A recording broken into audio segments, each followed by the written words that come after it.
Tenía 17 años cuando murió mi papá.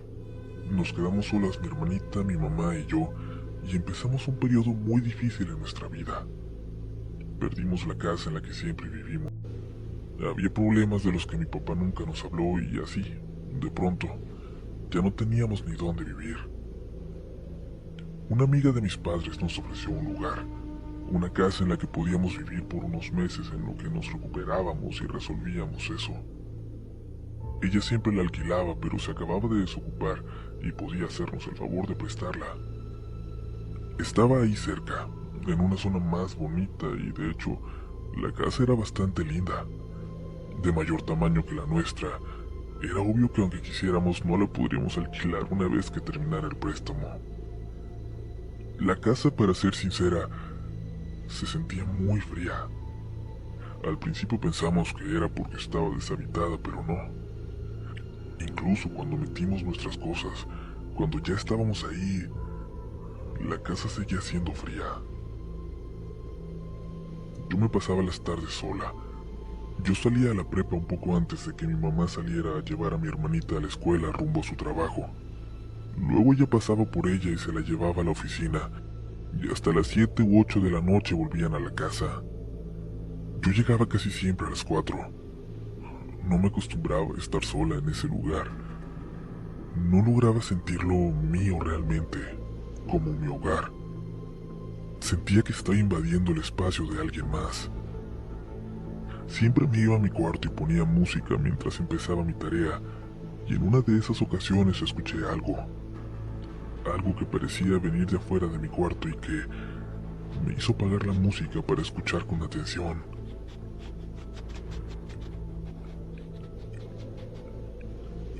Se escuchaba como un perro. Un perrito se escuchaba del otro lado de la puerta. La abrí rápidamente. No tenía miedo, pero no sabía qué esperar. Pero no vi nada. Ya había oscurecido sin darme cuenta, así que prendí la luz y me puse a buscar al animal que hacía ese ruido. Por todas partes, pero no tuve éxito. Pero lo volví a escuchar. Ahora en el cuarto de mi mamá.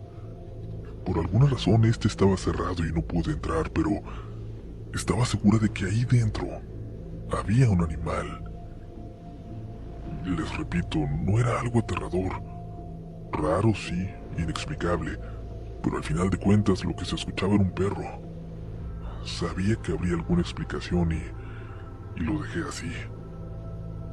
Cuando mi mamá llegó un rato después, entró a su cuarto como si nada, así que di por hecho que ella lo había dejado así, con llave. Después de cenar, poco antes de dormir, le pregunté si ya teníamos perro. Mi mamá pensó que bromeaba, pero mi hermanita dijo que sí había un perrito ahí, en la casa, que nos lo iba a enseñar cuando volviera porque no siempre estaba ahí, solo venía a veces. Se me hizo muy raro a mí también, pero quedamos a la espera de que mi hermana nos volviera a platicar al respecto. Ella tenía un problema en el habla que ha ido mejorando, pero en aquel entonces era poco lo que podíamos platicar. Casi me olvidaba del asunto hasta que unos días después me desperté cerca de la medianoche. Escuchaba claramente que algo respiraba en mi habitación. Era el perro.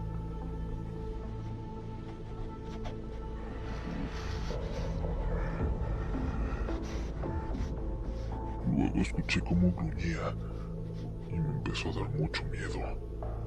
Fuera lo que fuera, era completamente anormal que se encontrara en mi cuarto, con la puerta cerrada como la había dejado.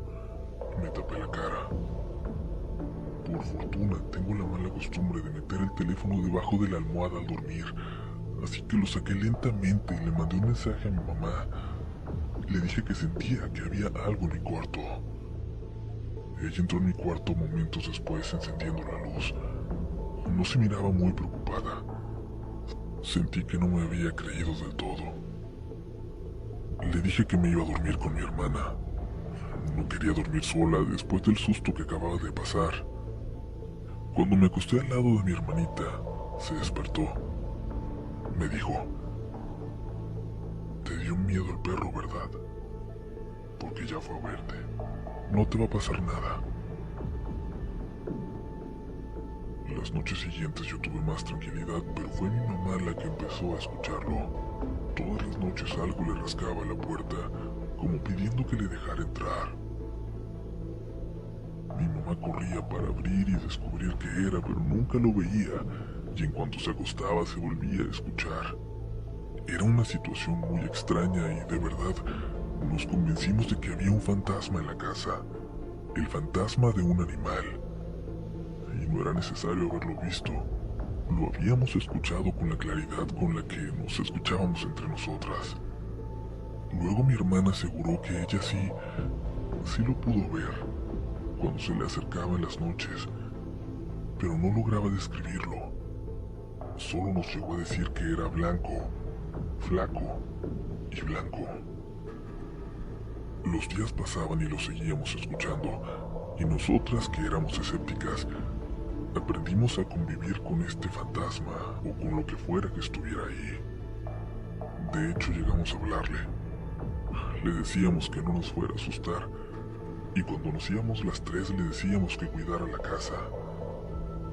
No se burlen, pero mi mamá hasta compró un juguete para perro y lo dejó en la sala. Dicho juguete, se los juro, amanecía cada mañana en un lugar distinto, como si de verdad lo movieran. Pasó el tiempo y conseguimos una casa para irnos a vivir, mucho más pequeña, en otra zona menos linda, pero esta vez ya era nuestra, así que solo estaríamos unas semanas más ahí. Aquel fantasma que parecía seguirnos por las noches se manifestaba cada vez más. Recuerdo una de las últimas noches en esa casa cuando mi hermanita nos preguntó en la cena que si él se iba a ir con nosotros, que quería saberlo. Mi mamá jugando le dijo que sí, y mi hermanita sonrió y volteó hacia su izquierda, como si le estuviera sonriendo a algo. Esa noche escuchamos que algo caminaba en el cuarto de mi mamá, y era la primera vez, apenas, que lo escuchábamos todas juntas. Nunca habíamos escuchado algo estando todas ahí. Siempre había sido algo que parecía visitarnos cuando estábamos solas. De alguna manera sentí que se estaba despidiendo. Nos pusimos a ver una película. Era viernes, lo recuerdo muy claro, y mi hermana se quedó dormida al poco tiempo. Mi mamá y yo terminamos de verla, y luego platicamos un poco, y al final ya eran las 12 para cuando le ayudé a mi madre a cargar a mi hermanita para llevarla al cuarto. Pero cuando levantó a mi hermana, de repente la sonrisa se le borró del rostro a mi madre. Se quedó callada. Parecía que la sangre se le había ido del rostro. Palideció. Yo me quedé quieta también y entonces lo noté, de reojo en la sala, lo que mi madre también había visto, algo que no la dejaba voltear, que hizo que simplemente se desconectara. Lo estaba viendo yo también. Era una figura alta, parada en la oscuridad, completamente blanca. Mi mamá no se atrevía a voltear, pero yo sí lo hice. Sentía que tenía que hacerlo y lo que vi. No me atrevo a describir lo que estaba parado ahí en la oscuridad, como saludándonos. Nos fuimos al cuarto calladas y dormimos juntas. Y ese siguiente domingo vimos a la dueña de la casa por la mañana. La invitamos a desayunar por el agradecimiento del tiempo que estuvimos en su casa. Cuando nos despedíamos dijo algo, como recordando un comentario que le había hecho mi madre semanas atrás. Ah, pero qué bueno que se van y ya se libran de ese fantasma del perro, ¿eh? Porque déjenme decirles que me preocupó. Nunca ha habido animalitos en la casa, pero sí hubo algo muy extraño con don Eleazar, que en paz descanse, el señor que vivió por años ahí. Cuando él murió batallé mucho para sacar sus cosas porque no tenía familiares, pero al final pudimos deshacernos de todo. Sin embargo, ay no, hasta escalofrío me da contárselos. Le encontramos unos disfraces muy raros de perro. No sé qué hacía con ellos, pero el señor siempre se vio muy normal. Nunca me imaginé que tuviera esos gustos raros. Ni mi mamá ni yo pudimos contestarle, pero no volvimos a quedarnos solas en esa casa hasta que nos fuimos definitivamente. Por mucho tiempo logré olvidarme de aquello que vimos en la sala, en la oscuridad, hasta que hace poco me mandaron la foto de algo parecido, en un meme, con la intención de hacerme reír, pero no saben lo mal que me puso.